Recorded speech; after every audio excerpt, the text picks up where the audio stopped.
We sit here, in the quiet of this morning, observing the way the light catches the fine pale threads of a spider's web suspended between two branches outside our window. It is a fragile, intricate architecture, a masterpiece of design crafted in the dark, yet it trembles violently at the slightest stir of the breeze. We watch it, and we recognize our own lives in that trembling silk. We have spent so much time crafting our own webs, meticulously spinning the narratives of who we are, what we have achieved, and what we must yet become, only to find that the structure we have built is perpetually under siege by forces we cannot control. We feel the tugging of the world, the constant low-frequency vibrations of expectation and demand, and we react with a reflexive, muscular bracing. Our shoulders lift toward our ears, our jaw tightens, and the breath, which should be the rhythmic anchor of our existence, becomes a shallow, nervous thing, trapped in the upper reaches of our chest. We are caught in the web of our own making, and the more we struggle, the more we feel the sticky threads of our own expectations binding us to a reality that feels increasingly hollow. We live in an age that demands our presence everywhere, except where we actually are.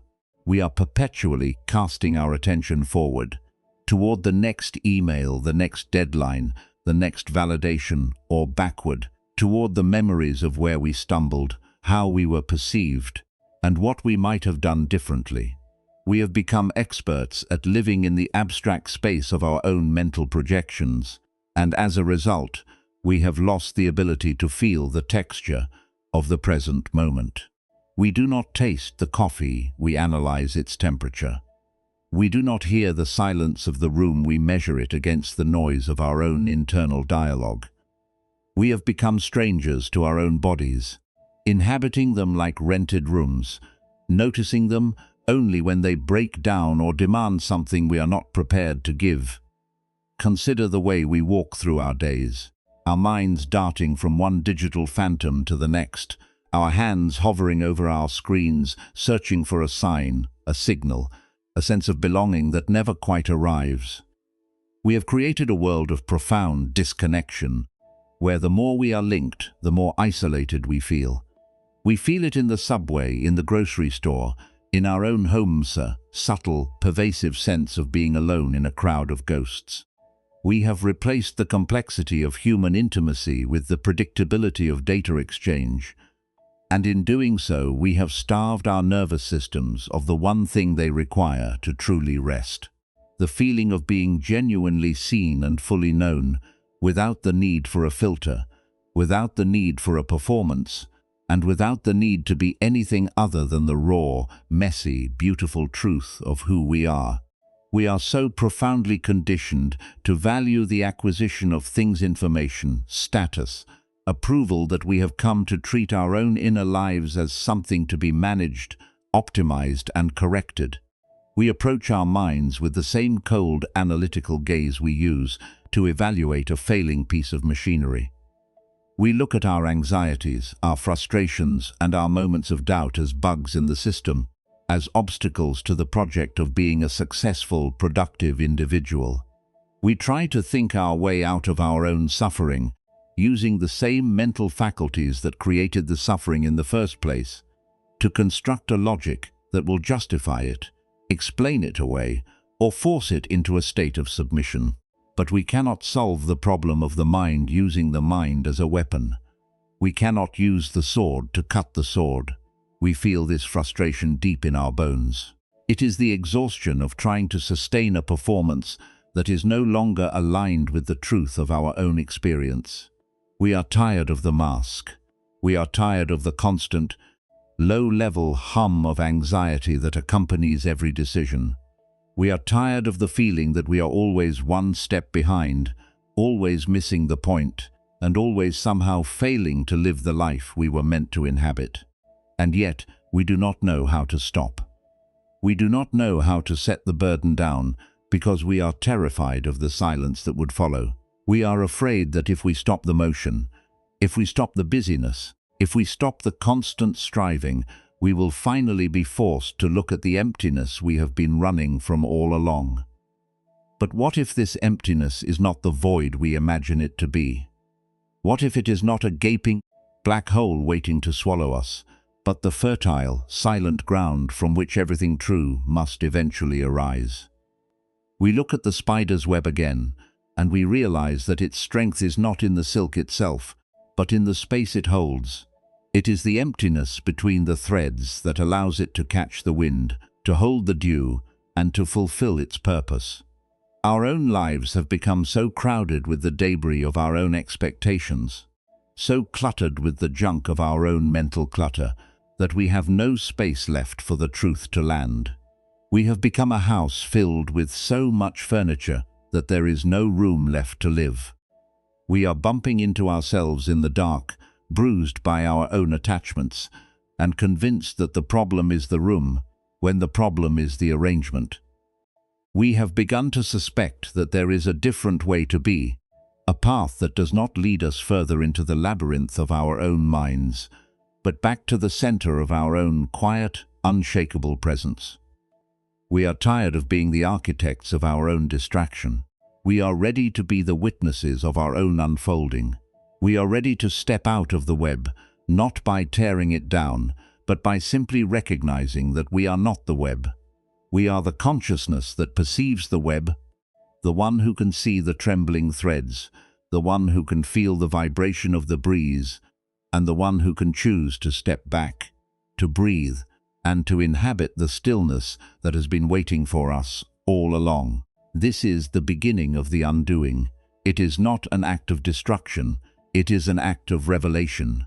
It is the process of peeling away the layers of conditioning that have been applied to us by our culture, our families, and our own desperate need to be accepted. It is the process of returning to the original unconditioned state of our own awareness, the place where we are not yet defined by our achievements, not yet diminished by our failures, and not yet constrained by our fears. It is a terrifying place to stand, for it offers no guarantees and provides no map, but it is the only place where we can finally, truly breathe. We feel a sense of hesitation as we stand on this threshold.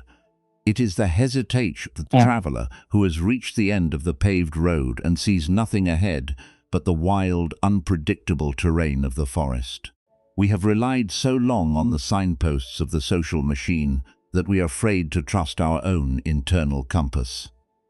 But the signposts have led us into a wilderness of noise, and the compass, if we are brave enough to consult it, points to a silence that we have been taught to fear.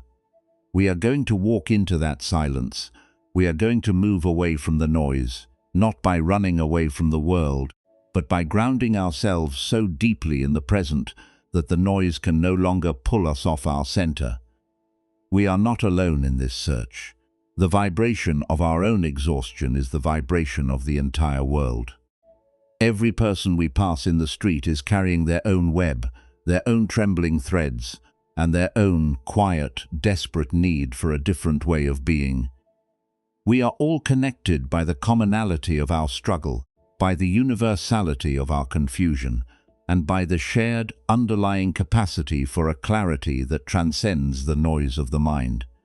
We are the nodes of a living, breathing, and interconnected reality, and as we begin to wake up to the truth of our own being, we are, in a very real sense, waking up for each other. This is the work of the coming hour. We are going to look at the anatomy of our own specific suffering, not with the cold gaze of a critic, but with the warm, inclusive gaze of a witness. We are going to observe the way we contract, the way we guard, and the way we avoid the truth of our own bodies.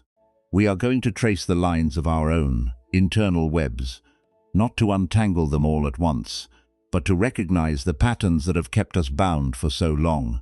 And in that recognition, in that act of gentle, persistent witnessing, we are going to create the space for something new to emerge. We are ready. The morning light is moving, the web is trembling, and we are here. We are the witnesses of this moment, and in our presence the world is beginning to change. We do not need to do anything. We do not need to achieve anything. And we do not need to become anything other than who we are in this exact unfolding, and unrepeatable heartbeat. We are the ones who are ready to breathe. We are the ones who are ready to see, and we are the ones who are ready to begin. The silence is calling, the ground is waiting, and we are finally, truly, arriving. The air in this room feels different now, doesn't it? It feels heavy, perhaps, with the weight of all the things we have been carrying, but it also feels electric, with the potential of what we might let go. Think of the things you have been clutching, the old grievances, the future-focused anxieties, the need to be the person who holds all the answers. All of it is an energy drain. All of it is a static load on the processor of your soul. Imagine, just for a second, what it would feel like to set just one of those things down. Not forever, not necessarily, but just for the duration of this time we are sharing. What would it feel like to be a person who is not responsible for the entire, complicated performance of their own life? We are not asking you to abandon your responsibilities or to retreat from the world. We are asking you to change the quality of your engagement with the world. We are asking you to move from the state of being a frantic participant in the drama of your own life to the state of being the quiet, observing witness of it. It is a subtle shift, but it changes everything. It is the difference between being a leaf caught in a hurricane and being the sky through which the hurricane passes. The wind is the same, the power is the same, but the relationship is entirely different. And it is in that relationship, that fundamental orientation, that our freedom resides. We are ready to move into the anatomy of this shift.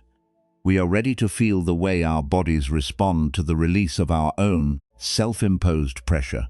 We are ready to see how the mind behaves when it is no longer the center of its own universe. We are ready to explore the depth of the stillness, the resilience of the body, and the truth of the present. This is not a philosophy, it is a laboratory. This is not a lecture, it is an investigation. And you are the subject, the scientist, and the laboratory, all at once. Take a moment, right now, to feel the weight of your own body sitting where you are. Notice the points of contact with the chair, the floor, the space around you. Notice the way the breath enters the body, cool and steady, and the way it leaves, warmer and a little slower. There is no need to change it. There is no need to optimize it. Just be with the sensation of breathing. This is the bedrock. This is the absolute, unshakable reality of your life. Everything else is thoughts, the worries, the plans, the identities, just the light playing on the surface of the water. But this, the breath, the physical presence, the simple, undeniable fact of being alive, this is the deep, dark, and utterly beautiful water itself. Stay here. Stay with the breath. Let the rest of the world continue its frantic, noisy business, and choose for a moment to be the one who does not move. You are the center of the web. You are the observer of the threads. And you are, in this moment, entirely, perfectly, and beautifully sufficient. We are going to move forward from this place of arrival. We are going to explore the mechanics of our own undoing, and in doing so, we are going to find the beginning of our own, true and unconditioned, freedom. The web is trembling, but you are the stillness that holds it. You are ready. We are ready. Let the journey begin. We must acknowledge the physical manifestation of our inner state. When we feel overwhelmed, do we notice how the shoulders lock? Do we notice the way the stomach tightens, as if we are protecting ourselves from an impending blow? We carry our stress like an armor, a heavy, metallic shell that we have built to survive the perceived hostility of the environment. But this armor is a double-edged sword. It protects us from the outside, yes, but it also traps us on the inside. It makes it impossible to feel the warmth of the sun, the touch of a friend, or the natural, flowing pulse of our own rhythmic vitality. We are so busy defending ourselves that we have forgotten how to live. This is the state of the modern, distracted and fragmented human being. We are a collection of tight muscles and racing thoughts, a bundle of defensive reactions masquerading as a life. We are so afraid of being vulnerable, so afraid of being seen, that we have become small. We have become thin, have become brittle, and the more brittle we become, the more easily we break. This is the cycle of the machine. It feeds on our fear, it thrives on our anxiety, and it grows strong on the currency of our own self-imposed isolation. But look at your hands, look at the way they are resting. Look at the way the muscles are holding tension, even when you think you are relaxed. This is the archive of your life. Every tension, every lock, every held breath is a story of how you have survived. We do not need to blame the body for this, we need to thank it. The body has done exactly what it was asked to do. It has held you together when you felt like you were falling apart. It has shielded you when you felt exposed. It has carried you through the storms of your own inner life. It is your most faithful servant, and yet it is the one you have neglected the most. We are going to start this process by honoring the body. We are going to start by listening to the story the body is trying to tell us. We are not going to force it to relax. We are going to notice where it is holding, where it is shielding, and where it is waiting for permission to let go. This is a practice of radical, somatic inclusion. We are bringing the mind, which has been wandering in the abstract wasteland of the future and the past, back into the physical home of the present. We are grounding the awareness in the tissue, the bone, and the fluid. We are reclaiming the territory of our own biological existence. And as we do this, we begin to realize that the mind is not something that is separate from the body. The mind is the shadow of the body. If the body is tight, the mind is tight. If the body is defensive, the mind is defensive. If the body is frightened, the mind is frightened. The reverse is also true. If the body is soft, the mind is soft. If the body is open, the mind is open. If the body is still, the mind is still. This is the profound biological truth that the modern world has forgotten. We have tried to live in our heads, and we have paid the price in the form of a profound and pervasive sense of disconnection. We are moving back into the body. We are moving back into the sensation. We are moving back into the reality of our own physical, breathing, living existence. And as we do this, the threads of the web, which once seemed so daunting, so restrictive and so permanent, begin to feel like what they actually are. Nothing more than the temporary, shifting patterns of our own conditioned existence. They have no power over us unless we give them power.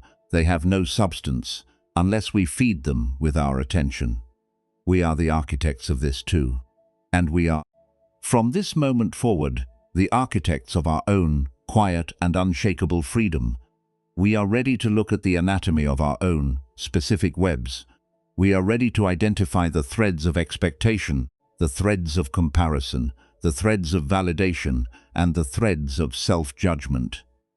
We are ready to see them, to name them, and to feel the physical contraction that accompanies them. And in that act of noticing, in that act of somatic witnessing, we are going to weaken the hold they have on us. We are going to loosen the knots. We are going to fray the silk. And we are going to create the space for a different kind of life to emerge. This is the work. It is the work of being fully, unapologetically, and completely present in the body that we have been given. It is the work of honoring the struggle, while no longer being defined by it. It is the work of being the witness of our own unfolding reality, and in doing so, becoming the master of our own internal landscape. The web is trembling, but you are the stillness. The world is noisy, but you are the silence. The life is complex, but you are the clarity. You are ready. We are ready. Let the work begin. Ban Mun Lamzi tip. Create a daily practice checklist for inner stillness. Draft an executive summary of the transformation plan. Generate a 7-day guided reflection prompt series. We find ourselves standing in the precise middle of the web, the tension in the silk radiating outward into the darkness. And for the first time, we do not attempt to bite through the threads. We have been so deeply conditioned to believe that our suffering is an external imposition of failure of the digital system, a lack of recognition from our peers, a flaw in the environment we occupy, that we have entirely overlooked the quiet, persistent mechanism of our own contribution to the distress.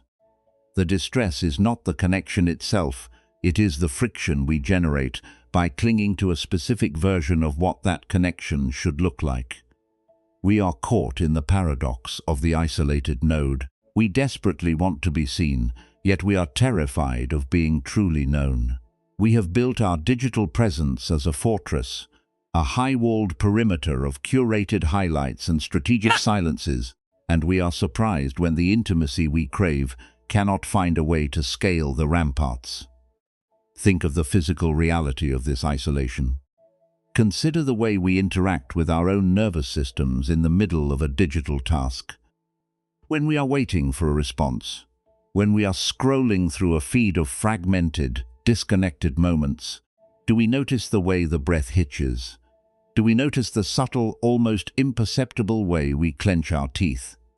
We are living in a state of suspended animation, our bodies primed for a social encounter that never arrives in a biologically satisfying way.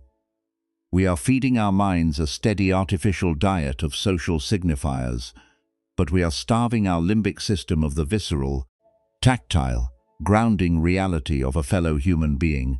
This is the anatomical root of the modern malaise. We are biologically designed for the damp, earthy proximity of the tribe, yet we are trying to survive in a landscape of cold, blue, flickering light. This is the archetype of the digital exile. We wander through our days as if we are ghosts in our own machines, watching the parade of human life pass us by on a screen, detached, cynical, and profoundly lonely. We look at the connectivity metrics, the likes, the comments, the shares, and we try to map them onto the geography of our own self-worth. When the metrics are high, we feel a brief, superficial rush, a temporary expansion of the ego that feels like belonging. When the metrics are low, or when the screen is quiet, we feel a sudden, terrifying shrinkage, a collapse into the sense that we are, in fact, entirely alone in the void. We have surrendered the sovereignty of our inner landscape to the fickle and uncaring algorithm. We have allowed a cold, mathematical calculation to dictate the emotional climate of our own souls. But look at the cost of this surrender. We have become experts at the projection, but novices at the reception. We know how to broadcast our own needs, our own joys, and our own manufactured crises, but we have lost the ability to receive the presence of another without immediately turning it into an object for our own analysis. We are so busy trying to understand the data that we have forgotten how to feel the human. We look at a face on a screen and we see a profile, a persona, a set of attributes. But we no longer see the raw, exposed and vulnerable person standing behind the interface. And because we have lost the ability to see them, we have lost the ability to be seen by them. We are two ships passing in the night, each signaling with bright, frantic lights. But neither of us is actually looking at the other. We are looking at the reflections of our own signals. This is the great, quiet tragedy of our time. We are the most connected generation in the history of the species, and yet we are dying of a hunger that cannot be fed by pixels. We are dying of the absence of the touch, the absence of the shared, non-verbal silence, and the absence of the messy, uncurated reality of human presence. We are trying to replace the fire with a picture of a fire, and we are surprised when the winter chill remains in our bones. The cold is not the fault of the technology. The cold is the result of our own, deliberate and sustained turning away from the source of our own heat. We are the ones who are choosing the screen over the skin. We are the ones who are choosing the data over the depth. And we are the ones who are paying the price in the form of this deep subterranean ache. How do we begin the process of homecoming? How do we move from the digital exile back to the living, breathing, and fundamentally interconnected reality of our own existence? It begins, as all transformation does, with the act of radical, unflinching observation. We must be willing to look at the screen not as a tool we are using, but as an interface we are serving. We must notice the way our body reacts to the interface. We must feel the tension in the chest as we search for validation. We must acknowledge the hollow, aching emptiness that follows the closing of the app. We must become the researchers of our own digital addiction, studying the symptoms with the same dispassionate curiosity a botanist might use to examine the growth of a parasitic plant. We are not judging the technology, and we are not judging ourselves for using it. We are simply waking up to the reality of what the interaction is actually doing to us. When we do this, we start to see that the feeling of isolation is not a natural state. It is a manufactured byproduct of our environment. The isolation is a structure we have accepted, not a condition of our soul, and because it is a structure, it can be dismantled. We can begin to weave different threads. We can start to reclaim the territory of our own attention. We can begin to set boundaries, not as a rejection of the world, but as a commitment to the depth of our own experience. We can choose to be fully present with the people who are in the room with us, even if they are silent. We can choose to engage with the natural world, with the texture of the earth, and with the rhythm of our own breath, as a way of reminding our nervous system that we are in fact biological entities, not just digital ones. Consider the power of the roots in the metaphor of our journey.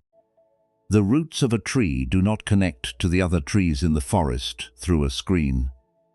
They do not send messages, they do not require validation, and they do not worry about how they are perceived by the other trees.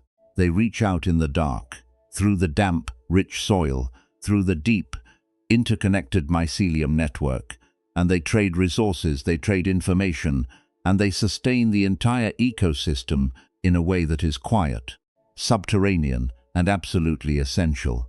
This is the kind of connectivity we are missing. This is the kind of connection that heals. It is not loud, it is not fast, and it is not visible. It is a slow, steady, and silent exchange of life force. And it is waiting for us, right beneath the surface of our own distracted lives. We must learn to move our attention from the screen to the soil. We must learn to reach out to the world in a way that is more grounded, more physical, and more vulnerable. We must be willing to be seen, not for the persona we have constructed, but for the actual, flawed, and beautiful human being we are. We must be willing to engage in the kind of conversation that has no purpose other than the sharing of presence. We must be willing to spend time in the silence, to sit with the discomfort of our own company, and to find the place within ourselves that is already whole, already connected, and already at peace.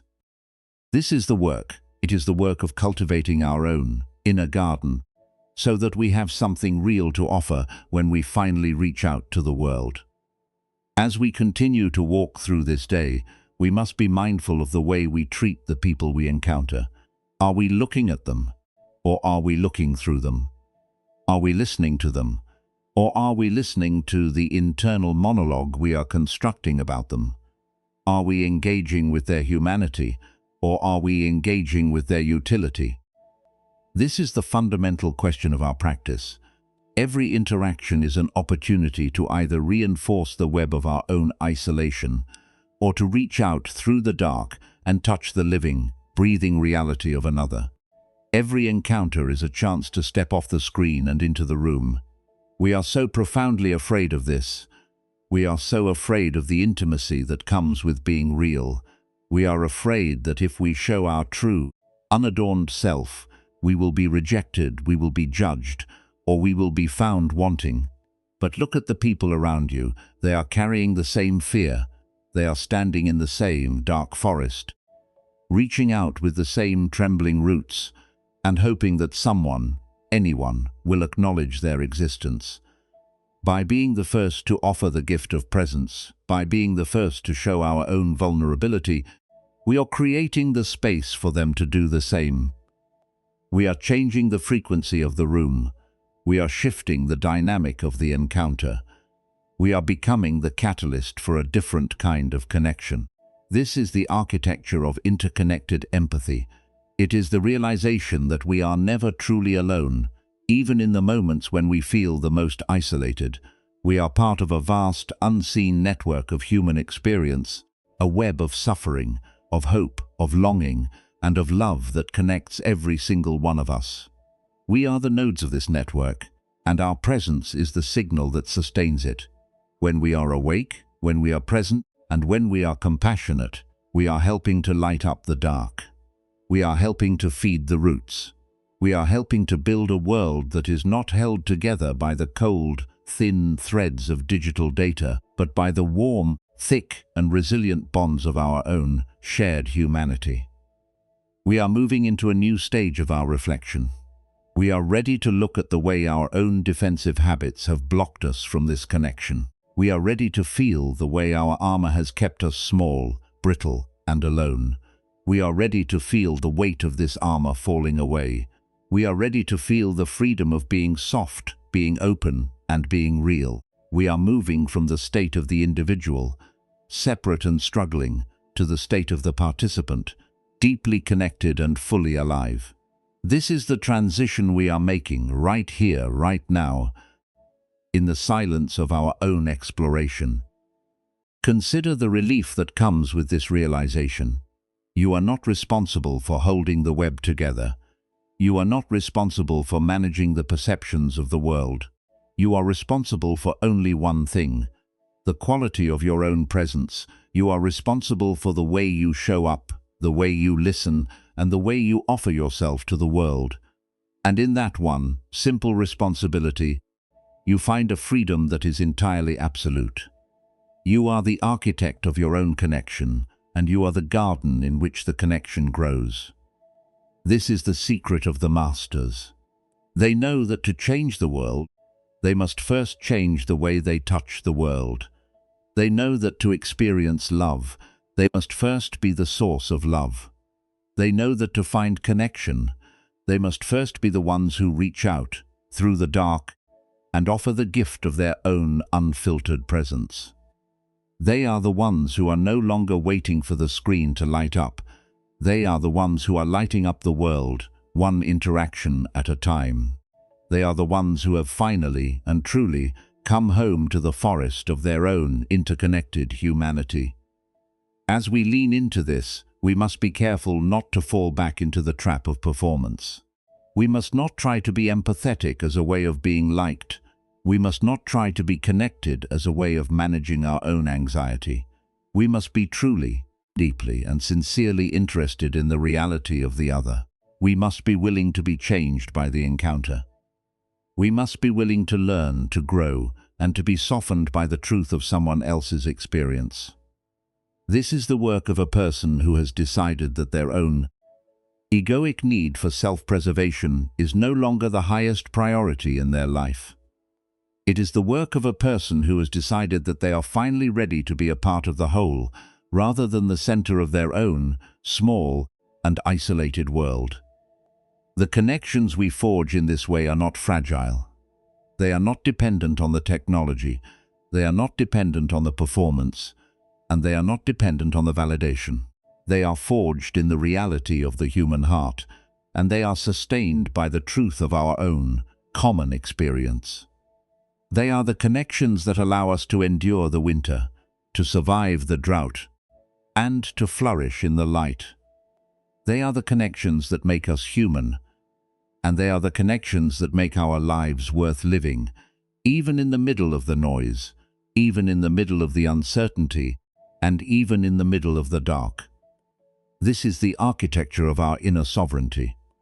It is the ability to walk through the digital, isolated, and fractured landscape of the modern world while remaining deeply, irrevocably rooted in the reality of our own living, breathing, and interconnected existence.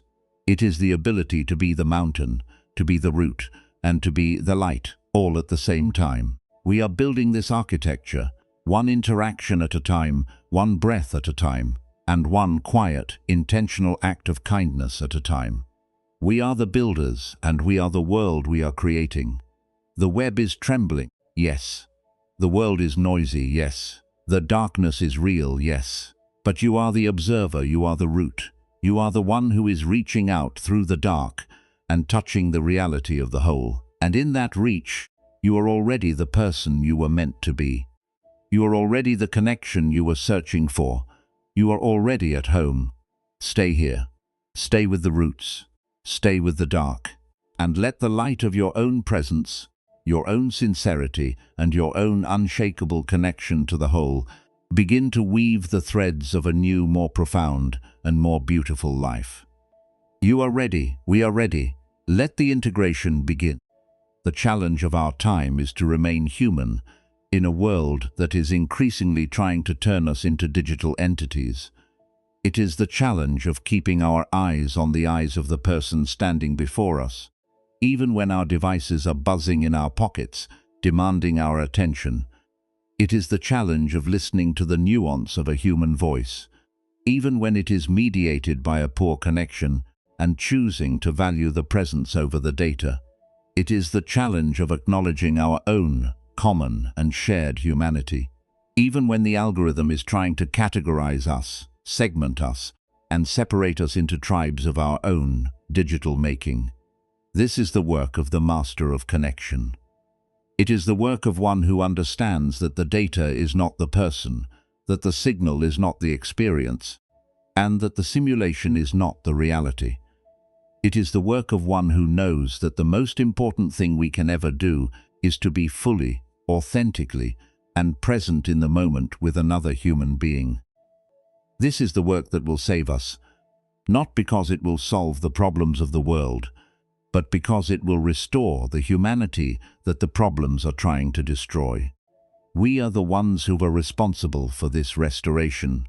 We are the ones who are the custodians of the human connection, and we are the ones who are finally, truly, waking up to the truth of what we are. Think of the way you relate to your own inner life. Do you treat yourself with the same care, the same curiosity, and the same empathy you would offer to a dear friend who is struggling? Or do you treat yourself with a harsh, judgmental, and detached logic? The way we relate to ourselves is the template for the way we relate to the world. If we are isolated from our own inner life, we will be isolated from the world. If we are judgmental of our own inner process, we will be judgmental of the world. We must start with the self.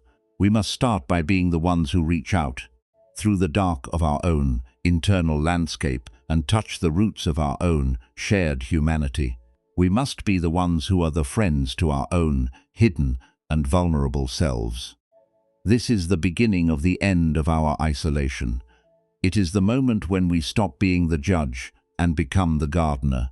It is the moment when we stop being the warden and become the root. It is the moment when we stop being the separate, struggling individual and become the interconnected, living and breathing reality of the whole. And in this realization, we find that the isolation we were feeling was never the truth. It was the result of our own self-imposed separation, a structure we built because we didn't know how to exist as part of the forest. But now we know. Now we see. And now we are finally truly beginning to reach out. The practice of interconnection is not something we do once, and for all, it is a way of orienting ourselves toward the world. It is a commitment to seeing the humanity in everyone, especially the ones who are the hardest to see. It is a commitment to being the one who listens when the world is shouting, the one who is calm when the world is frantic, and the one who is present when the world is distracted. It is the commitment to be a source of connection, a source of empathy, and a source of peace, in a world that is so desperately in need of all three. We are the ones who are responsible for this. We are the ones who are the keepers of the flame. And we are the ones who are finally, truly coming home. As we continue to walk this path, let us be mindful of the way our own personal and sometimes messy history contributes to the shape of our roots. We are not just reaching out into the dark, we are reaching out with the evidence of everything we have survived. We are reaching out with the wisdom of our own lived experience. We are reaching out with the depth of our own common and shared humanity. And in that reach, we are offering the world something that no algorithm, no machine, and no digital interface could ever possibly provide. We are offering the authentic, unadorned, and deeply moving truth of a human being who has been through the dark, who has felt the silence, and who is still, miraculously, choosing to reach out. This is the power of the interconnected human. It is a power that is not about the projection of strength, but about the admission of vulnerability. It is a power that is not about the domination of the system, but about the participation in the whole. It is the power of one who has finally and truly stepped out of the web and into the forest. It is the power of one who knows that the web was never the point. The forest is the point. The roots are the point. The connection is the point. The life is the point. And in this realization, we find the peace that we have been searching for all along. It is not a peace that is found in the stillness of the mountain, or the emptiness of the courtyard, or the silence of the reef. It is a peace that is found in the middle of the noise, in the middle of the crowd, and in the middle of the complex human and messy reality of our own interconnected existence. It is the peace of the one who knows that, no matter what happens, no matter how loud the world becomes, they are connected to the pulse of the whole. They are the root, they are the forest, they are the life. We are coming to the end of our work together, but the roots we have been cultivating are only just beginning to spread. They are going to reach deeper into the soil of our own inner life. They are going to find new sources of nourishment, and they are going to create new pathways of connection that we have yet to explore. We are not done, we are just getting started. We are the gardeners of our own interconnected existence, and we are the ones who are finally truly awake to the responsibility, the joy, and the profound and unending potential of this, the present moment. Take this with you, hold it in your heart, let it guide you, let it support you, let it sustain you, and never for a single moment doubt the power of your own inner roots. They are the foundation of your existence, the source of your strength, and the ultimate, unchanging reality of who you are. This is the architecture of your soul, and it is a masterpiece that you are creating, one connection at a time, one interaction at a time, one breath, and that, in itself, is enough. That is everything. The world is waiting for you. It is waiting for the specific, unique, and necessary contribution that only you can provide. It is waiting for the root that you are currently extending into the dark. It is waiting for the empathy that you are currently cultivating in your own inner life. It is waiting for the presence that you are currently bringing to your own unfolding existence. Go forth with the quiet, steady confidence of someone who has finally and truly found their home in the forest of the whole.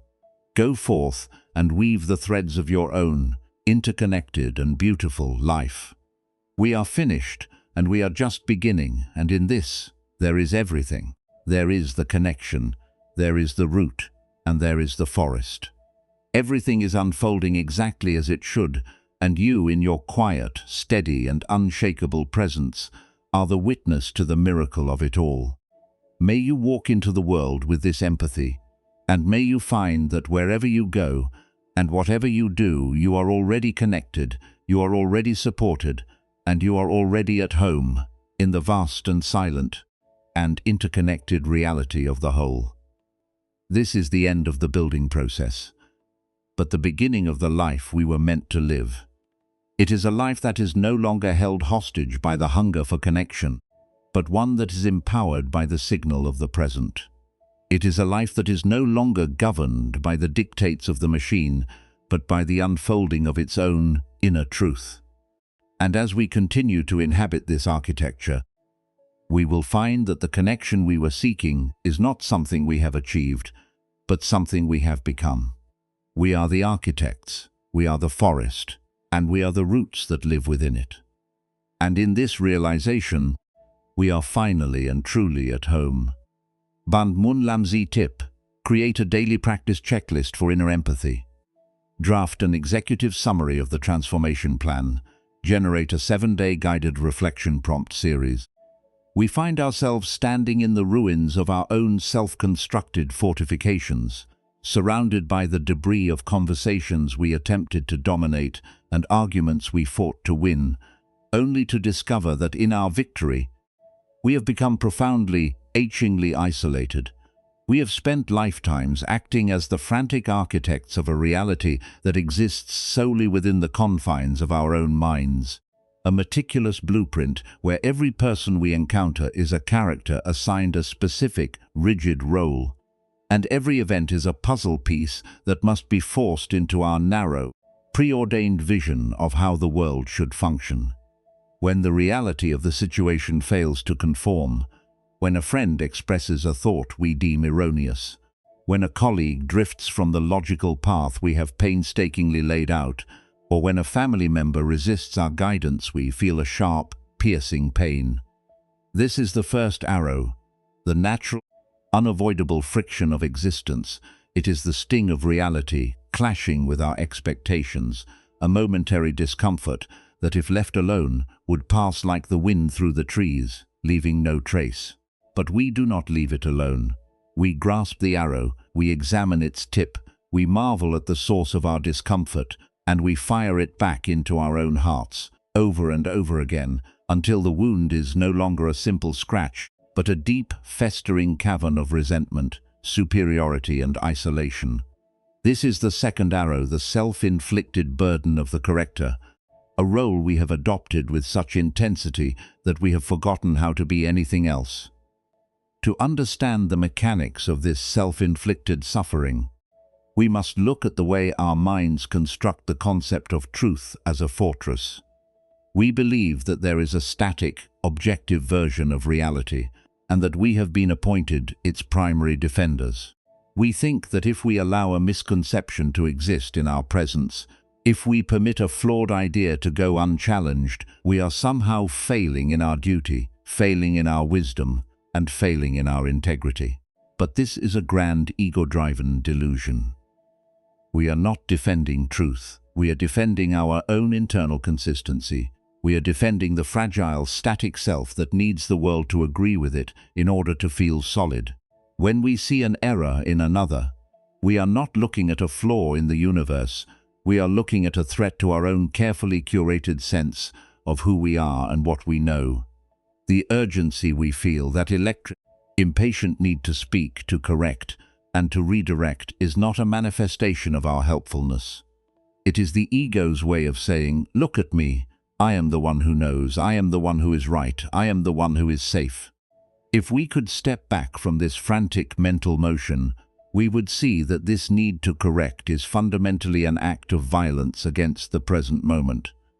We are taking the rich, messy, and multifaceted truth of the encounter, and we are forcing it through the narrow, suffocating funnel of our own limited perspective. We are telling the other person that their experience, their history, their suffering, and their understanding are not enough. We are saying that unless they can conform to our logic, they are somehow invalid. Is it any wonder, then, that our relationships become battlefields? Is it any wonder that we feel a profound, growing distance between ourselves and the ones we claim to cherish? We are trading connection for correctness, and it is a transaction that always leaves us bankrupt.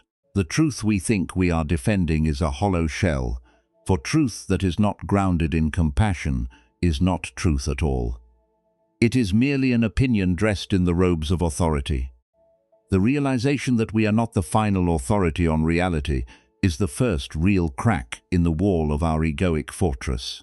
It is a terrifying realization because it strips us of the armor of righteousness. It forces us to acknowledge that we are walking through the world with a limited, subjective, and perpetually incomplete view. But in this loss of certainty lies our greatest potential for freedom. When we stop believing that it is our job to fix the world, we can finally begin to see the world as it is. We can see that the person who is wrong is not an obstacle to be overcome, but a human being in the process of their own unfolding, their own suffering, and their own search for meaning. Their error is not a target for our correction. It is a signal of their unique struggle, a window into their own internal landscape. If we could listen to that signal, if we could hear the need behind the statement, we would find that the urge to correct disappears, replaced by the urge to connect. We are so profoundly attached to our own logic that we have mistaken our mental maps for the territory itself. We walk around clutching these maps, pointing out where others have drawn their lines incorrectly, where their topography is skewed, and where their navigation has failed. We are so focused on the lines on the page that we have stopped seeing the actual land. We have stopped seeing the people in front of us, the living, breathing, complex individuals who are each carrying their own unique burden of existence. We are treating them as data points to be organized, as errors to be debugged, rather than as souls to be met. This is the tragedy of the corrector. They become so proficient at managing the information that they lose the ability to witness the person. They become the master of the map, but the absolute stranger to the landscape. To break this cycle, we must look at the concept of the self not as a fixed, solid entity that owns truth, but as a dynamic, changing process that is constantly being shaped by encounter. There is no me who knows the truth, and there is no you who is holding the error. There are only thoughts, sensations, and perceptions that are arising and passing away in a shared space. When we can hold this view, we stop identifying with our opinions. We stop seeing a threat when our opinion is challenged, because we recognize that the opinion is not us. It is just a thought, a passing cloud in the sky of our awareness. If the cloud is challenged, it does not mean the sky is under attack. The sky remains vast, open, and unaffected, ready to witness the next cloud, the next thought, the next perception. This is the freedom of the mountain. The mountain does not argue with the clouds. It does not try to correct the formation of the fog. It simply stands fully present, fully accepting, and fully at rest in its own unshakable reality. When we feel the urge to correct, it is an invitation to practice this very detachment. Instead of acting on the impulse, we can use it as a trigger for a deeper, more mindful presence. We can pause and notice the feeling of the urge in our body. Where is it? How does it feel? Is it a tightening in the chest, a heat in the cheeks, a racing of the heart? By bringing our awareness to the physical reality of the urge, we drain its power. We stop feeding it with our mental energy. We are no longer acting on the urge, we are witnessing it.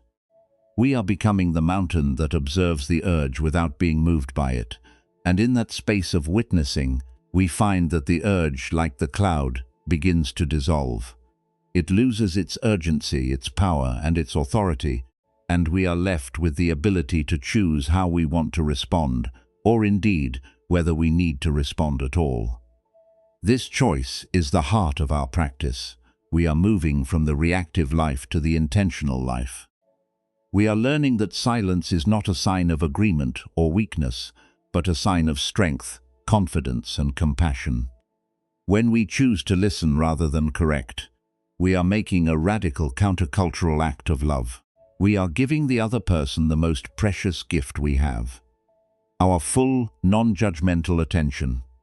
We are signaling to them that they are seen, that they are heard, and that they are valued, regardless of the accuracy of their statement. We are telling them that our connection is more important than our consensus. And in this act, we are creating the space for them to open, to reflect, and to discover their own true and authentic understanding. We are becoming the midwife of their clarity, rather than the warden of our own. The burden of being the keeper of truth is far heavier than we ever realized.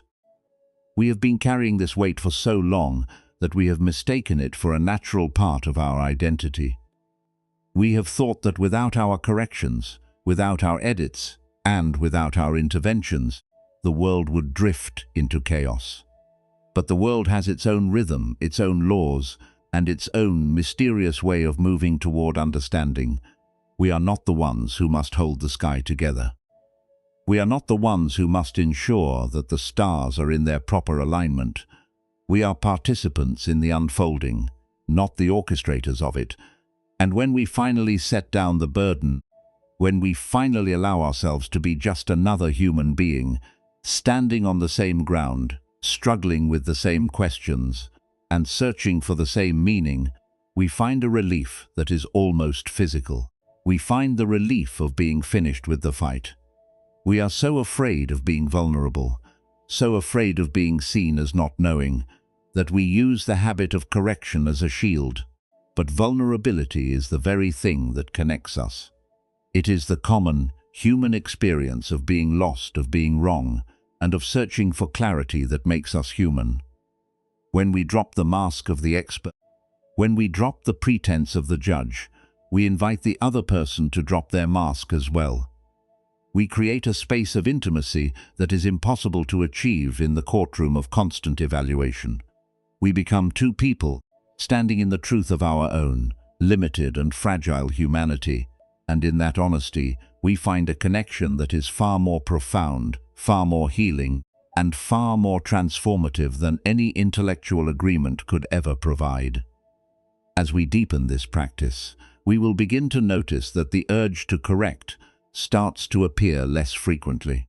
We will begin to see it as what it is, a relic of our own egoic defense system, an echo of a life lived in fear. We have more energy, more patience, and more genuine interest in the people around us. We will find that we are able to be present for the difficulties, the misunderstandings, and the disagreements without feeling the need to immediately solve them. We will find that we are becoming more comfortable with the ambiguity, the complexity, and the beauty of the lived experience. We are becoming the mountain, and the forest is beginning to resonate with the sound of our own quiet and unshakable presence. This is the work of a person who is no longer defined by their opinions, but by their capacity for presence. It is the work of a person who has decided that their own tranquility is not negotiable, and that they will no longer sell it for the temporary, superficial satisfaction of being right. It is the work of a person who has decided that connection is more important than consistency. It is the work of a person who has decided that they are finally ready to live, rather than just perform the correction of their own lives.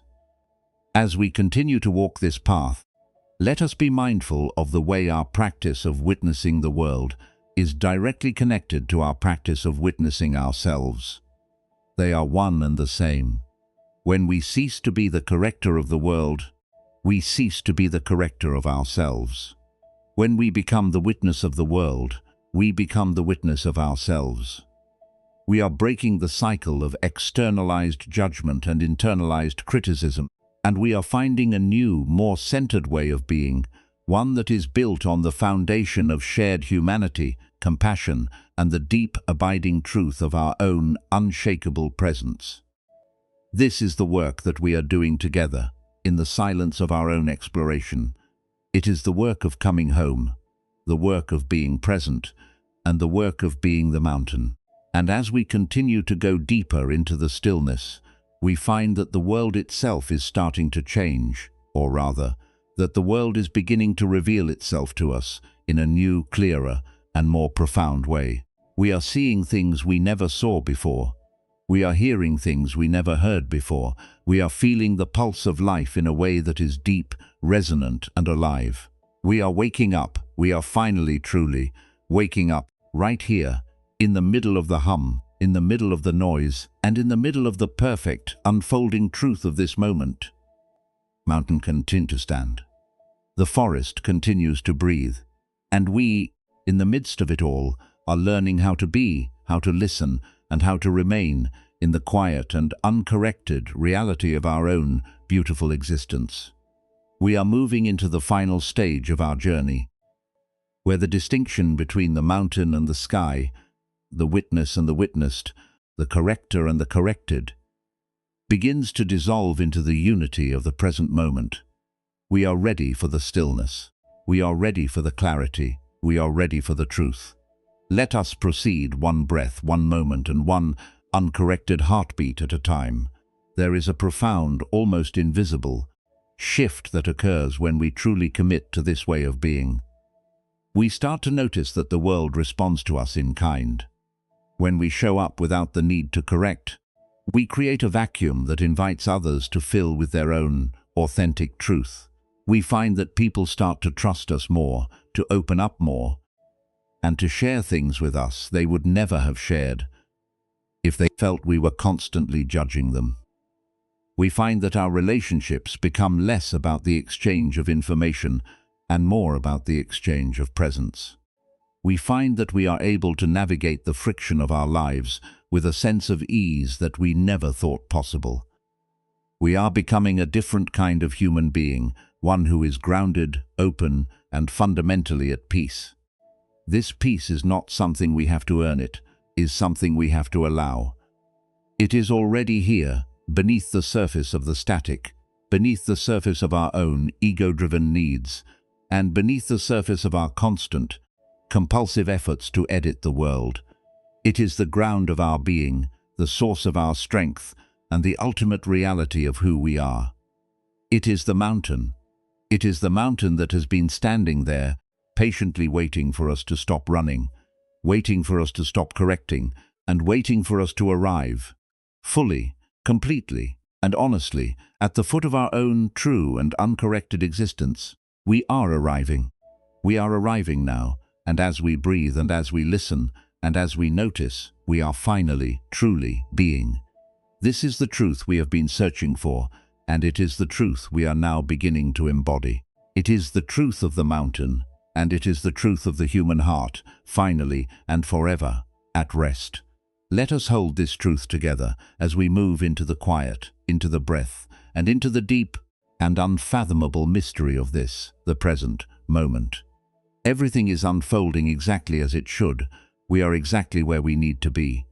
And the mountain, in its quiet and immovable wisdom, is holding us always in the vast and silent cradle of the present. Consider the depth of the silence that is currently surrounding us. It is the silence of the forest at dawn, the silence of the mountain at night, and the silence of the heart that has finally, at long last, stopped trying to solve the riddle of its own existence. It is a silence that is full of life, full of potential, and full of the simple, unadorned truth of what it means to be alive. In this silence there is no need for words, no need for explanations, and no need for corrections. There is only the presence, the breath, and the steady, unfolding mystery of the now. This is the place where we can finally truly rest. This is the place where we can finally truly be. This is the home we have been longing for all along. As we continue to walk through this forest, let us carry this silence with us.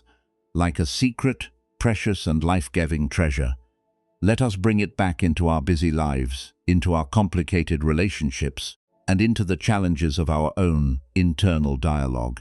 Let us use it as our guide, our anchor, and our refuge. Let us be the mountain, no matter how loud the world becomes, and let us witness the unfolding of the truth in ourselves and in others with the same calm and accepting presence that the mountain offers to the sky. This is the work and this is the way.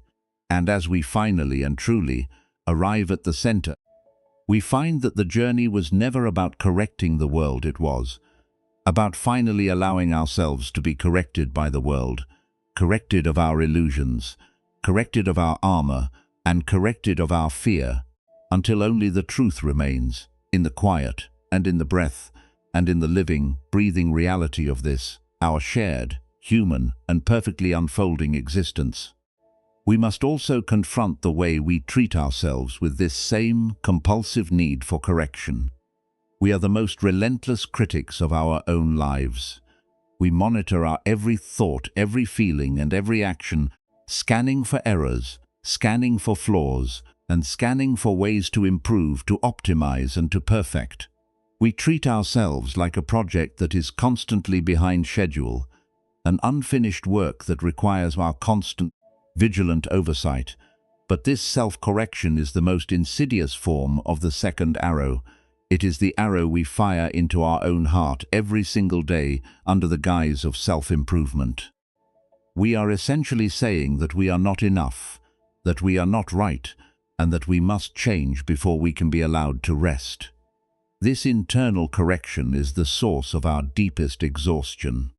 It is the source of the feeling that we are never truly at home in our own skin, because we are always busy trying to renovate the house, always trying to fix the cracks, and always trying to rearrange the furniture to better suit an external and ultimately arbitrary standard of excellence. We must learn to apply the same mountain-like presence to our own internal experience.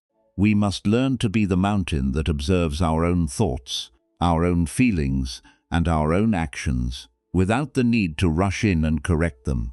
We must learn to be the space in which our own unfolding can occur, without the requirement of our approval or our revision.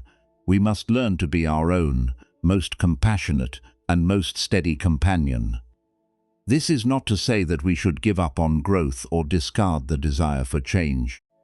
It is to say that we should move from the motive of self-judgment to the motive of self-understanding. When we see a thought that we consider wrong, we do not need to punish ourselves for having it. We do not need to try to eradicate it through force. We need to look at it with curiosity, with kindness, and with the desire to understand what it is telling us about our own internal landscape. We need to see it as a piece of data, a signal from the depths of our own complex reality, rather than a failure that must be corrected. We need to be the witness of our own experience, rather than the prosecutor. When we do this, we find that the internal landscape begins to settle. The constant chatter of the critic begins to fade. We find that we have more room, more energy, and more clarity. We find that we are no longer at war with ourselves, and that in the absence of that internal conflict, we find a new, deeper level of peace. We find that we are able to be present for our own lives, with all their imperfections, all their struggles, and all their beauty, without the need to explain them away or to justify them to some imagined higher court. We are finally, truly at home with ourselves. This is the great quiet secret of the practice. We are building the architecture of the witness, and the first place we must build it is within our own minds. We must become the mountain for our own shifting weather. We must learn to observe our own thoughts with the same steady and compassionate presence we offer the thoughts of others. And in this act of self-acceptance, we find the foundation for a life that is no longer lived in the shadow of our own internalized judge. We find the foundation for a life that is lived in the light of our own inherent and unconditioned awareness.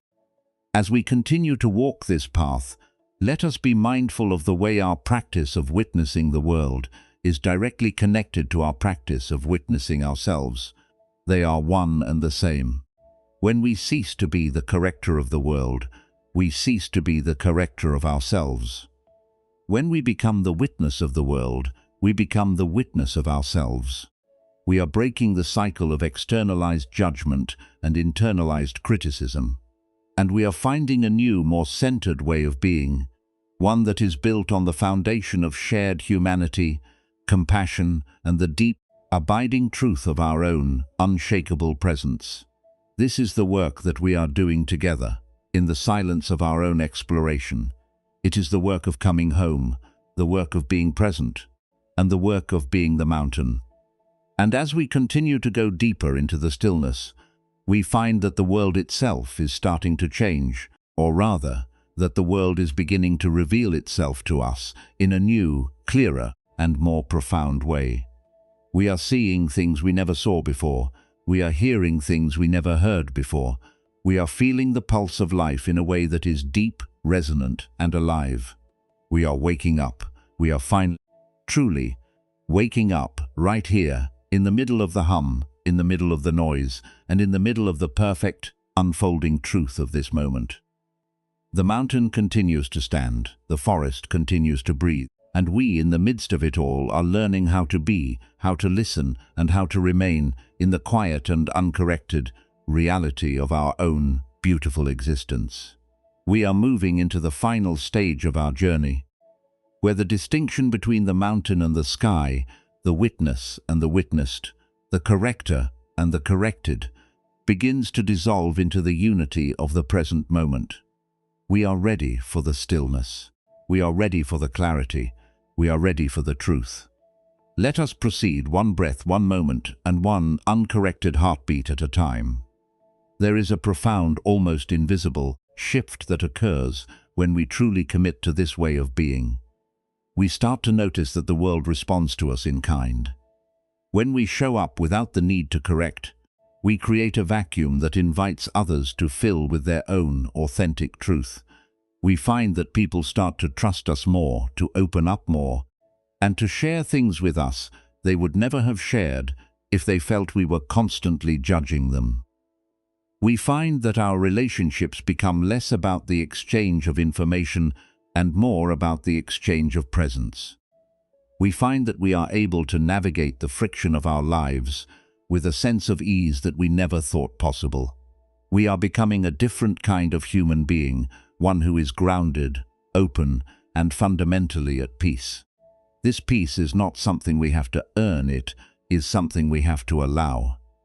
It is already here, beneath the surface of the static, beneath the surface of our own ego-driven needs, and beneath the surface of our constant, compulsive efforts to edit the world. It is the ground of our being, the source of our strength, and the ultimate reality of who we are. It is the mountain. It is the mountain that has been standing there, patiently waiting for us to stop running, waiting for us to stop correcting, and waiting for us to arrive, fully, completely, and honestly, at the foot of our own, true and uncorrected existence. We are arriving. We are arriving now. And as we breathe, and as we listen, and as we notice, we are finally, truly being. This is the truth we have been searching for, and it is the truth we are now beginning to embody. It is the truth of the mountain, and it is the truth of the human heart, finally and forever at rest. Let us hold this truth together as we move into the quiet, into the breath, and into the deep and unfathomable mystery of this, the present moment. Everything is unfolding exactly as it should. We are exactly where we need to be, and the mountain in its quiet and immovable wisdom is holding us always in the vast and silent cradle of the present. Consider the depth of the silence that is currently surrounding us. It is the silence of the forest at dawn, the silence of the mountain at night, and the silence of the heart that has finally, at long last, stopped trying to solve the riddle of its own existence. It is a silence that is full of life, full of potential, and full of the simple, unadorned truth of what it means to be alive.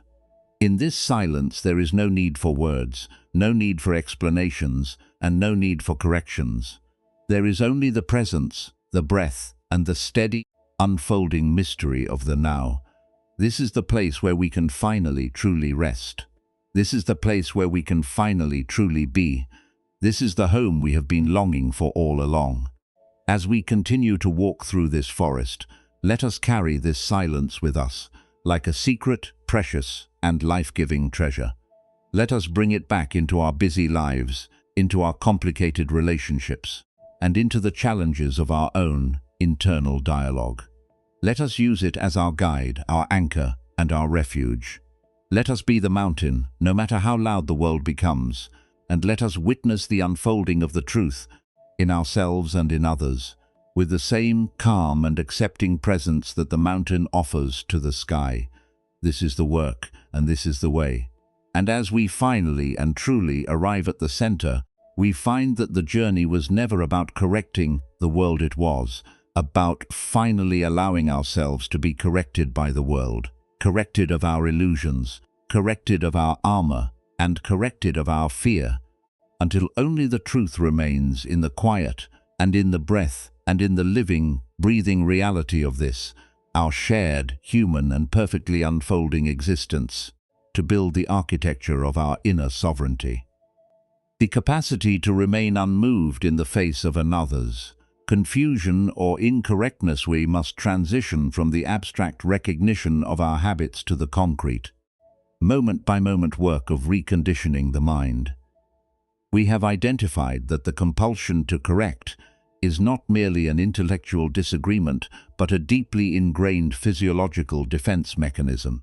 It is the ego's way of ensuring the world remains a mirror of its own limited reality. Now, we must turn to the tools of reconstruction. Think of this as the transition from observing the frayed threads of a tapestry to learning the craft of the weaver who works with the natural, organic flow of the fibers rather than forcing them into a rigid, predetermined pattern. We are moving from the reactive, mechanical life into a life of intentional, fluid agency. This is where the practice of deep, sustained stillness becomes our primary instrument. The first step in this architecture of transformation is the practice of intentional observation. We have been conditioned to view our thoughts as facts, as absolute truths that must be acted upon. If a thought of instability arises, perhaps when someone says something we perceive as illogical, we feel the ground beneath us begin to crumble. If a thought of intellectual inferiority surfaces, we feel the sting of defensiveness in our hearts. To break this cycle, we must learn to treat these thoughts not as absolute truths, but as events occurring within the landscape of our awareness. We are the observer, not the content. When a thought arises, a worry about how someone else perceives reality, a judgment of the present, a reflection on a past regret, we can learn to label it simply as a thought, without giving it the weight of a decree. We say to ourselves internally that this is just the mind doing what it has been trained to do, and we let it pass without hitching our identity to it. This practice of labeling is the foundation of mental spaciousness. When we see a thought coming, we do not need to fight it, nor do we need to suppress it. We simply name it, as if we were standing on a bridge watching cars pass on the highway below. We recognize the car, we note its color and its model, but we do not jump into the car and allow it to drive us to wherever it is going. We remain on the bridge. This act of detachment, even if it lasts for only a few seconds, creates a profound shift in the architecture of the mind. It creates a space where the automatic, reactive response is interrupted by the conscious, intentional presence of the witness. To deepen this practice, we must integrate it into the physical reality of our daily existence. We often think that mindfulness is something that happens only when we are sitting in a quiet, dedicated space. But the real work happens in the middle of the noise. It happens when we are in a meeting, when we are caught in traffic, when we are navigating a difficult conversation. We can practice the art of the pause. When the feeling of tension begins to rise in the chest, the tightening, the heat, the narrowing of focus, this is our cue. Instead of following the instinct to react or defend, we take a single conscious breath. We allow the breath to fill the space in the lungs, we allow the shoulders to drop, and we acknowledge the sensation of the tension without judging it. We are not trying to get rid of the tension, we are trying to observe it with the soft, open palm of awareness. This physical pause is the most powerful tool we have for deconditioning the nervous system. By consciously choosing to breathe in the middle of a moment of agitation, we are sending a signal to the body that we are not under attack. We are overriding the fight-or-flight mechanism that keeps us in a state of chronic, low-level emergency. Over time, this becomes a reflexive, automatic habit. We stop needing to force the pause. The pause happens naturally as soon as the tension begins to surface. We are rebuilding our physical architecture, turning our bodies from a cage of anxiety into a container of presence. The next component of this architecture is the intentional cultivation of non-judgmental empathy, both for ourselves and for others. We have spent so much time holding ourselves to an impossible, perfectionistic standard that we have forgotten how to be kind to our own fragility. We judge our restlessness, we judge our distraction, and we judge our inability to be clear. This secondary judgment is the second arrow that we fire into ourselves after the first unavoidable arrow of life's natural frustrations has already landed. To stop this self-punishment, We must recognize that our tendency to get lost in the need for correction is human. It is the default state of the untrained mind. When we notice that we have drifted back into the cycle of worry, we do not berate ourselves. We smile at our own humanness. We acknowledge that we have drifted, and we gently return our attention to the present. The return is the practice. The return is the success. This kindness must extend to our interactions with others. We are so quick to judge the need for control in the people around us, their impatience, their arrogance, their own manifest anxieties. But when we see that everyone is struggling with the same universal challenge of finding their way back to center, our perspective changes. We begin to see the noise in others not as an attack, but as a reflection of their own, internal, often unconscious, suffering. This allows us to hold space for them, to remain grounded when they are agitated, and to be a witness to their humanity rather than a participant in their drama. We become a source of stability in the storm, not because we are somehow superior, but because we have committed to the work of tending to our own inner tapestry. As we cultivate this space, we must also address the way we engage with the things that fill our time. We are living in an age of constant input, where the architecture of our attention is being mined by digital systems designed to keep us in a state of continuous low-level distraction. To regain our agency, we must become the guardians of our own focus. We must be intentional about what we allow into our inner space. This doesn't mean we must abandon the world or become recluses, but it does mean we must set boundaries. We must designate times of the day when we are not available, times when we are fully immersed in the offline, tangible reality of our own lives. We must choose the quality of our input-rating books that challenge our thinking, engaging in conversations that go beyond the surface, and spending time in environments that foster a sense of connection rather than a sense of depletion. We must also learn to embrace the value of the fallow period. We have been taught that if we are not producing, we are stagnating. But just as a field needs time to lie fallow in order to remain fertile, our minds need time to simply exist without the requirement of output. We need moments of unproductive, unguided stillness. This is where the seeds of genuine creativity, insight, and renewal are planted. When we stop trying to force the mind to perform, we allow it to reorganize itself. We allow the sediment of our daily experiences to settle, leaving behind a clarity that cannot be reached through effort alone. We learn to appreciate the silence, not as a space to be filled, but as a space to be inhabited. This work of rebuilding our inner architecture is not a task that is ever completed. It is a continuous, unfolding process of refining our presence.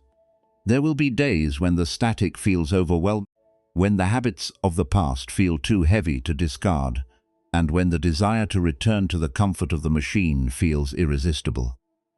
On those days, we must remember that we are not starting over from scratch. We are starting from experience. We are building on the foundation of all the previous moments of awareness we have managed to cultivate.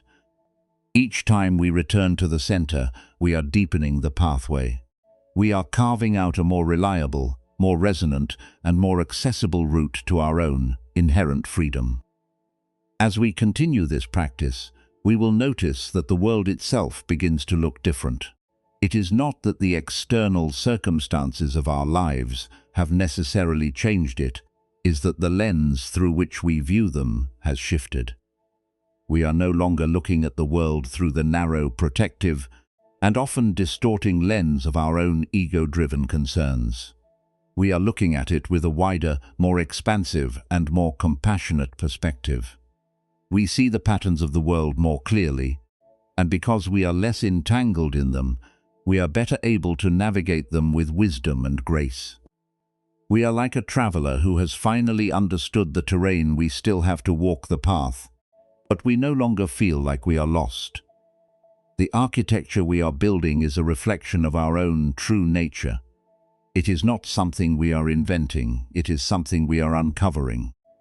We are stripping away the scaffolding of the social persona, the performance, and the digital overlay, and revealing the structure that has been there all along.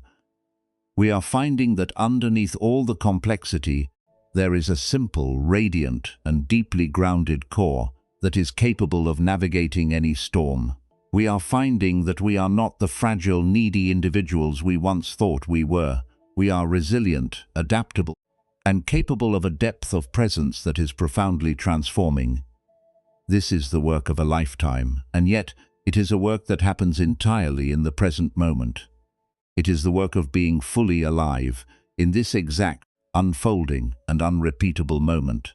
It is the work of noticing the light as it falls on the table, the sound of the wind, the texture of the air, and the beating of the heart. It is the work of being here, and of being here fully. As we practice this, we find that the distinction between our inner and outer lives begins to blur. The clarity we cultivate within starts to radiate outward, affecting the way we work, the way we relate to others, and the way we contribute to the world. We become a different kind of influence, one that is not based on the projection of power, but on the presence of stability. We must be patient with ourselves in this process. We have spent years, perhaps decades, constructing the architecture of our static. It will take time to dismantle it and to build something new in its place. We must treat ourselves with the same gentleness we would show to a beginner at any craft. We will make mistakes, we will get lost, and we will feel the pull of the old familiar habits. But this is part of the architecture too. The capacity to be patient with the process of our own growth is the most important structural element we can possess.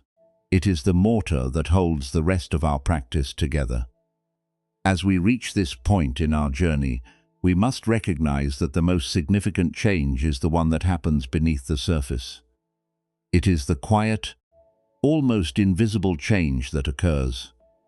When we stop trying to be different and start allowing ourselves to be exactly as we are, while remaining fully present to the unfolding of our lives. It is the change that occurs when we realize that our struggle was not a sign of our failure, but a sign of our awakening. It is the change that occurs when we finally realize that the clarity we were searching for was not something we had to find, but something we had to realize we were already standing in. We are, in this moment, the master builders of our own existence. We have the tools, we have the material, and we have the capacity to choose the design. We can continue to build in the style of the past, the style of the frantic, the anxious, and the disconnected, or we can choose to build in the style of the future, a future that is grounded in awareness, characterized by presence and defined by the radical, quiet power of our own inherent humanity. The choice is ours, and it is a choice we make not once but every single day, with every single breath and with every single intentional act of our lives. The architecture of inner clarity is not a static state. It is a living, breathing, and ever-evolving reality. As we grow, as we learn, and as we experience more of the richness of our lives, our inner space will grow with us. It will become more refined, more resonant, and more capable of holding the complexities of our experience. It will become the sanctuary we carry with us, wherever we go and whatever we do. It will be the ground upon which we walk, the air that we breathe, and the light by which we see. This is the end of the building process, but the beginning of the life we were meant to live. It is a life that is no longer held hostage by the hunger for control, but one that is empowered by the signal of the present. It is a life that is no longer governed by the dictates of the machine, but by the unfolding of its own inner truth. And as we continue to inhabit this architecture, we will find that the peace we were seeking is not something we have achieved, but something we have become. We are the architects, we are the house, and we are the clarity that lives within it. And in this realization, we are finally and truly at home. As you reflect on this, consider the space you are currently occupying. Notice the air around you, the sounds of your environment, the sensations in your body. All of these things are part of the architecture. They are the materials you have been given, and you are the one who is currently shaping them into the experience of your life. How will you shape them today? How will you use the next few minutes, the next few hours, to deepen your presence and to strengthen your commitment to this, the most important work of your life? The answer is, in your hands, in your breath, and in the quiet, unfolding potential of the present moment. Take this with you as you move back into the flow of your day. Carry the awareness of your own internal architecture. When the hunger to correct rises, remember that you are the space that holds it. When the tension comes, remember that you are the witness that can release it. And when the world demands your attention, remember that you are the architect of your own focus. You are the one who decides. And in that decision, in that commitment to your own inner truth, you are already the person you were meant to be. The journey continues, not by going anywhere but by arriving over and over exactly where you are, and discovering that the freedom you have been searching for has been waiting for you, patiently, all along. This is the deepest form of freedom, the freedom to choose your own state of mind. Regardless of the circumstances, it is the freedom to be fully present, to be fully alive, and to be fully yourself, even in the midst of the most chaotic of environments. It is a freedom that cannot be taken away, a freedom that grows stronger the more it is exercised, and a freedom that ultimately leads to a life of profound, enduring peace.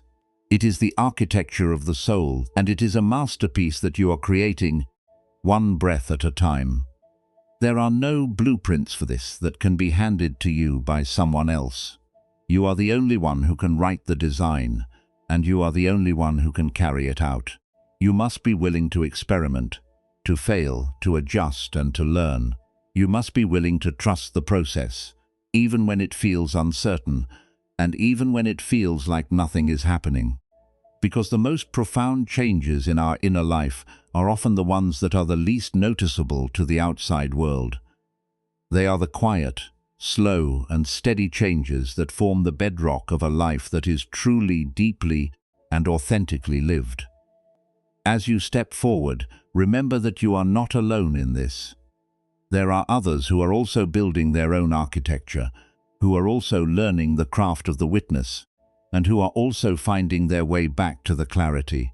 We are all part of a shared unfolding process, and our collective efforts to find our center are contributing to a more stable, more grounded, and more peaceful world. Our individual work is not just for our own benefit, it is an offering to the world, a testament to the possibility of a different way of being. Stay committed to your practice. Be gentle with your progress. And always, always remember that the signal is within you. It is the foundation of your existence, the source of your strength, and the ultimate, unchanging reality of who you are. This is the architecture of inner clarity, and it is a structure that will serve you, support you, and sustain you for the rest of your life. May you find the peace you are looking for, not by changing the world, but by changing the way you inhabit it. And in that change, may you discover the freedom to be everything you were meant to be, and the peace to simply be.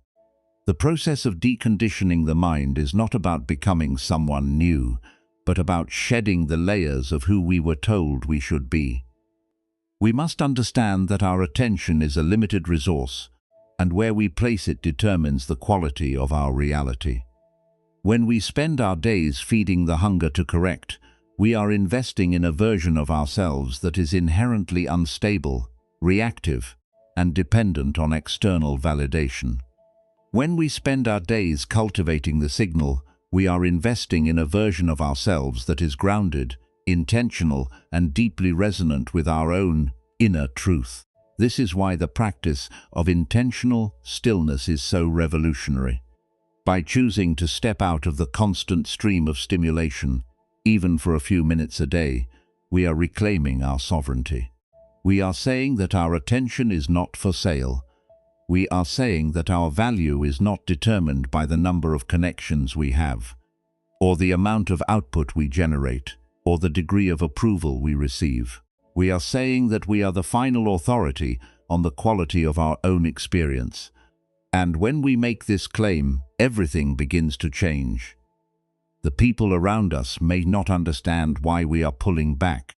They may view our silence as disinterest, or our detachment as a form of coldness. But we must be willing to endure this misunderstanding, for it is a small price to pay for the freedom we are gaining. We are not pulling back to isolate ourselves. We are pulling back to deepen our presence. We are not retreating from the world. We are preparing to engage with it in a way that is far more meaningful, far more impactful, and far more deeply connected. This is the great, quiet secret of the master builders. They know that to build something lasting, one must first clear the foundation. They know that one must remove the clutter, the debris, and the structural weaknesses before any real stable construction can begin. We are doing exactly that. We are clearing the foundation of our inner life. We are removing the debris of old habits, old fears, and old expectations. We are reinforcing the structural integrity of our own authentic self. And we are doing this by focusing on the only thing that truly matters, the clarity of our own unfolding presence. As you move through this process, remain curious. Ask yourself, in the middle of a busy day, what is the signal right now? Is my attention on what is actually happening?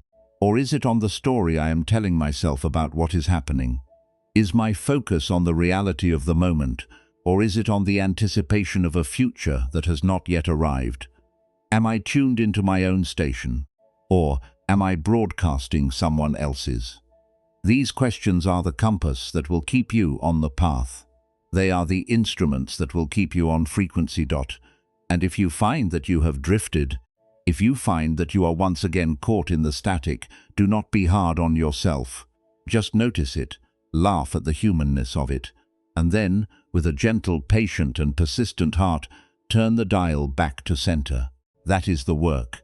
That is the way. That is the architecture of a life that is truly deeply and profoundly lived.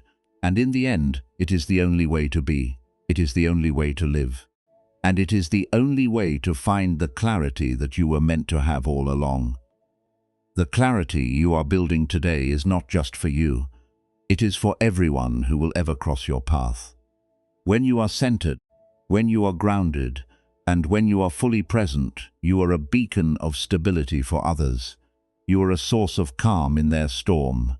You are a living testament to the possibility of a different way of being. Your presence alone, without a word, is a gift to the world. It is a reminder that we can be more than the static. It is a reminder that we can be the sky. And it is a reminder that we can always find our way back to the center. Keep building, keep practicing, keep listening, and never for a single moment doubt the power of the clarity you are cultivating. It is the most valuable thing you will ever possess. It is the source of all your potential, the anchor of all your actions, and the home of all your dreams. It is the architecture of your soul, and it is a masterpiece that you are creating, one breath at a time, one moment at a time, one choice at a time. And that in itself is enough. That is everything. Banmun Lamzi tip. Create a daily practice checklist for inner clarity. Draft an executive summary of the transformation plan. Generate a 7-day guided reflection prompt series.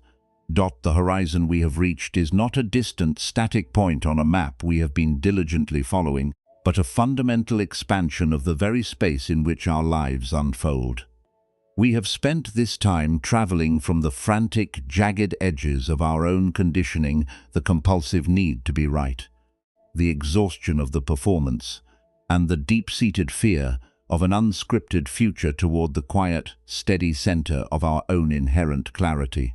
We have seen how the urgency of the machine was never our natural rhythm, but a superimposed frequency that kept us from hearing the resonance of our own truth.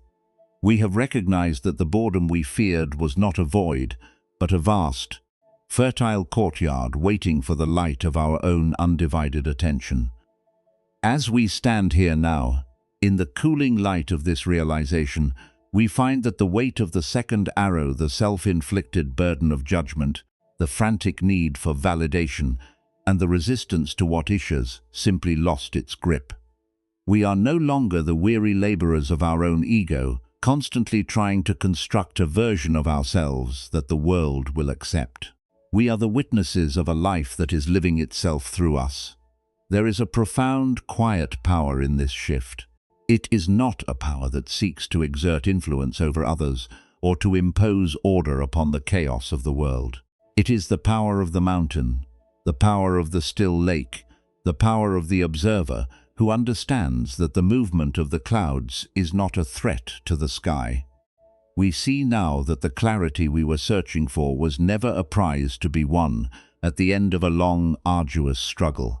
It was the simple, unadorned presence that remained when we stopped running. It was the clarity that existed beneath the layer of the static, waiting for us to stop adjusting the dial and simply listen.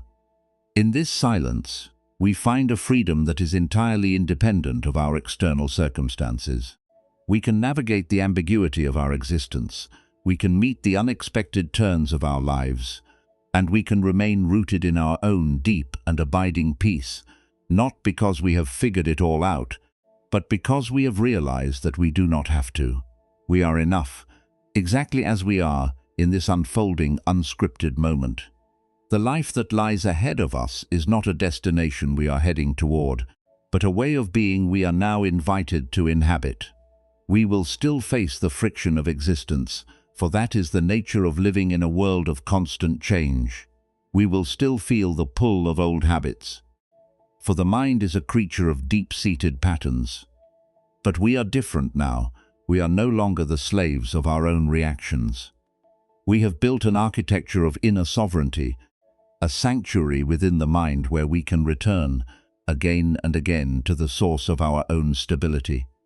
We have learned to be the space in which our experience occurs, rather than the objects of the experience itself. There is a sense of immense quiet relief in this.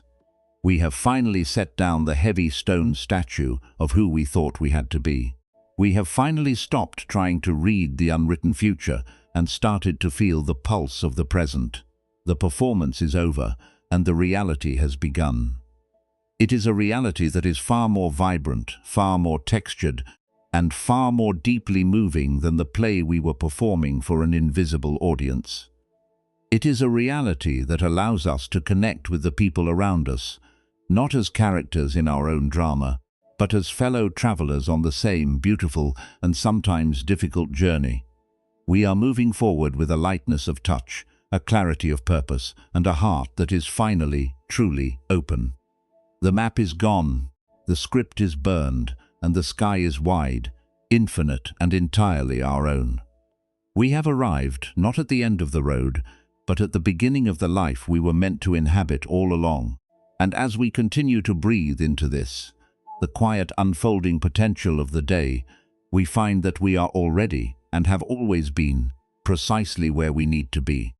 If you were to let go of the last vestige of the person you think you need to be, and if you were to trust, just for one, unrepeatable moment, that you are already complete, what would your life look like if you lived it from that place of radical, silent, and entirely unburdened freedom?